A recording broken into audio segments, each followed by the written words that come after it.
দেখুন বন্ধুরা, বিমান কোথায় যেন যাইতেছে। এমত অবস্থায় বিমানের একটা সমস্যা হয়ে গেছে, পাইলট নেমে যাবে।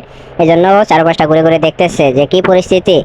কিন্তু যাত্রীরা আছে যারা, তারা তো হতভম্ব হয়ে আছে। এটা তো খুবই ভয়ানক পরিস্থিতি। কি হবে আমাদের? সে যদি নেমে যায় প্যারাশুট দিয়ে, আমাদের কি অবস্থা হবে?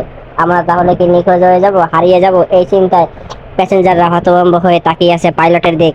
এবার তো শিওর বলা যায় যে পোশাক পরছে, এবার প্যারাশুট লাগাবে, প্যারাশুট লাগিয়ে নিচে পড়ে যাবে। তখন আমাদের কি পরিস্থিতি হবে? হায় হায় রে পোড়া কপাল, কোথায় আসলাম! চিন্তায় শেষ, হতভম্ব হয়ে তাকিয়ে আছে প্রত্যেকটা মানুষ। কিন্তু পাইলট কিছুই কাউকে বলছে না, সবাইকে সান্ত্বনা দিচ্ছে আর নিজের পোশাক চুকচুক করে পরে সে এখন নেমে পড়বে। কি পরিণতি হবে পরবর্তীতে আমাদের, এই চিন্তায় প্যাসেঞ্জার তাকিয়ে আছে পাইলটের দিক। কিন্তু পাইলট খুবই নীরব ভাবে পোশাক পরছে, পোশাক পরিধান করে নেমে পড়বে সেই প্রস্তুতি নিচ্ছে। দেখা যাক কি ঘটে। এবার তো আমাদের অবস্থা ভয়ানক হবে। হায় হায়, পাইলট যদি নেমে যায় তাহলে আমরা কি করব?